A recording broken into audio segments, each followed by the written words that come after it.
와인 안주로 감바스를 시켰는데 향도 약하고 싱거워서 맛이 없다고 느낀 적 있지 않으세요? 감바스가 간단하지만 섬세한 요리라 실패 확률이 은근 높아요.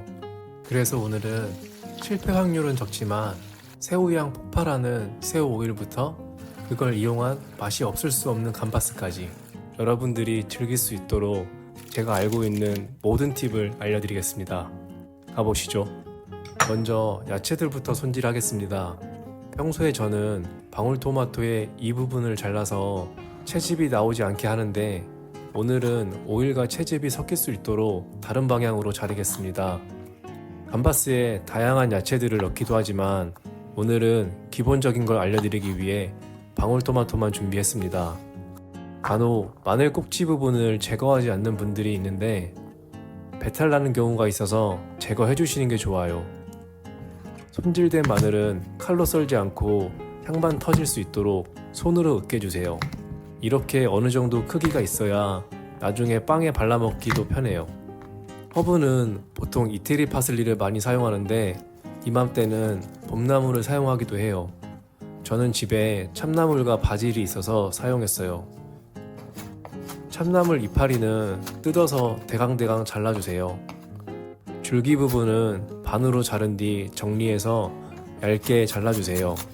이렇게 하면 향은 잘 느껴지면서 먹을 때 질기지 않아요. 바질은 손질할 것도 없어요. 그냥 마지막에 잎부분만 뜯어서 사용할 거예요.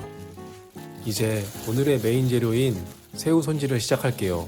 새우 맛은 사실 껍질과 내장이 대부분 차지한다는 거 알고 계시죠? 모두 사용할 거니까 버리지 마세요. 새우 머리를 분리할 때 비틀어서 하면 내장이 밖으로 많이 나와요. 그러니 머리 바로 아랫부분을 가위로 깔끔하게 자르겠습니다. 잘랐던 머리 부분에 껍질과 속살도 분리시켜 주세요. 이렇게 잡고 양쪽으로 벌리시면 됩니다. 이걸 굳이 할 필요가 있냐라고 생각하시겠지만 이 부분을 나중에 감바스 토핑으로 먹을 건데 몸통과 마찬가지로 머리 부분도 껍질은 질겨서 먹기 힘들어요. 몸통 부분은 꼬리 쪽 한 마디만 남기고 껍질을 벗길 거예요. 배 안쪽 한 마디부터 손톱으로 긁으면서 머리 쪽으로 내려온 다음 꼬리 부분을 잡고 바깥쪽으로 껍질을 벗기면 됩니다. 물총은 등 쪽으로 젖히면 쉽게 제거돼요. 요리할 때 저 부분이 터지는 경우가 종종 있으니 안전을 위해 제거해주세요. 껍질을 벗긴 새우에 내장을 제거하겠습니다.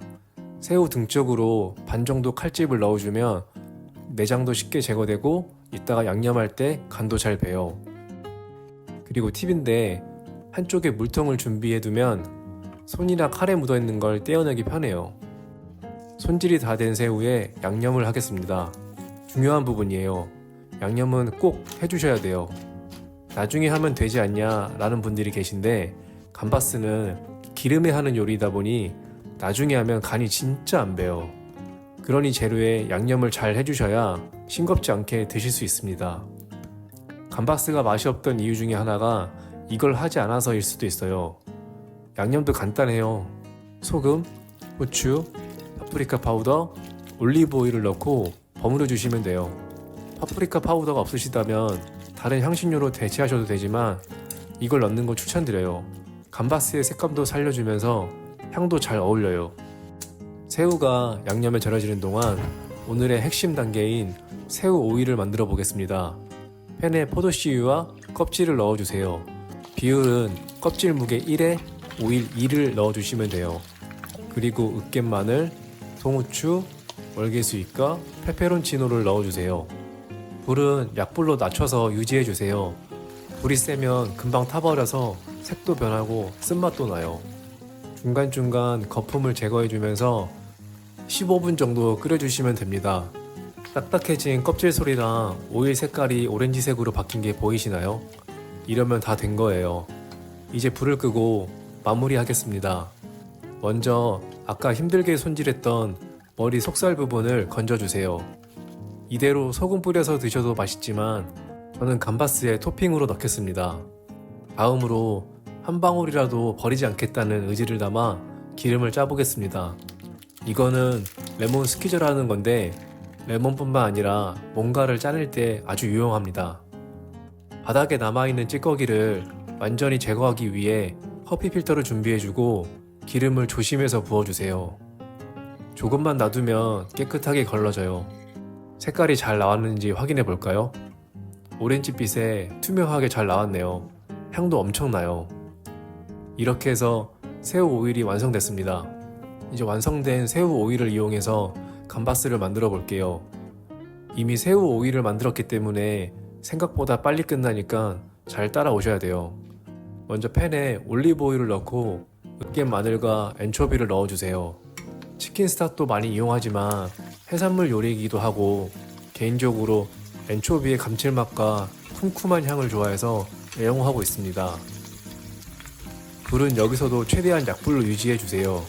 그래야 오일과 재료들의 향을 지킬 수 있어요. 감바스는 센 불에 볶는다는 개념보다는 약불에 뭉근하게 익혀준다는 느낌으로 해주시면 돼요.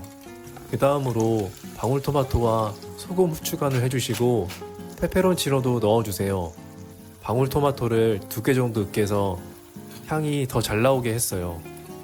살짝 데워졌다 싶으면 새우 오일과 새우를 넣어주세요. 새우가 뭉치지 않게 넓게 잘 펴주세요.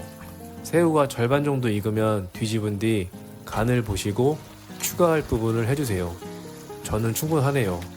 잡내를 없애줄 비네거를 넣고 불을 꺼주세요. 저는 화이트 발사믹 비네거를 사용했습니다. 이제 준비해두었던 참나물과 바지를 넣고 마무리 해주시면 됩니다. 그리고 아까 빼두었던 새우 머리 속살도 넣어주세요. 감바스와 함께 즐길 빵을 준비해주세요. 빵은 여러분들이 좋아하시는 걸로 준비하시면 돼요. 굳이 바게트가 아니어도 뭐든 괜찮아요. 저는 집 앞에 바게트 맛집이 있어서 아침으로도 먹을 겸 사왔습니다. 오늘 새우 오일부터 감바스까지 만들어 보았는데요. 새우 오일 만드는 과정이 귀찮다는 건 알고 있어요. 근데 맛있는 건 원래 다 그렇잖아요. 한번 만들어 놓으면 감바스뿐만 아니라 새우탕면, 새우볶음밥, 심지어 마요네즈까지 다방면으로 쓸 수 있는 친구예요. 구독과 좋아요를 눌러주신다면 어떻게 활용할지 궁금하다는 뜻으로 알고 다음번에 준비해서 보여드리겠습니다.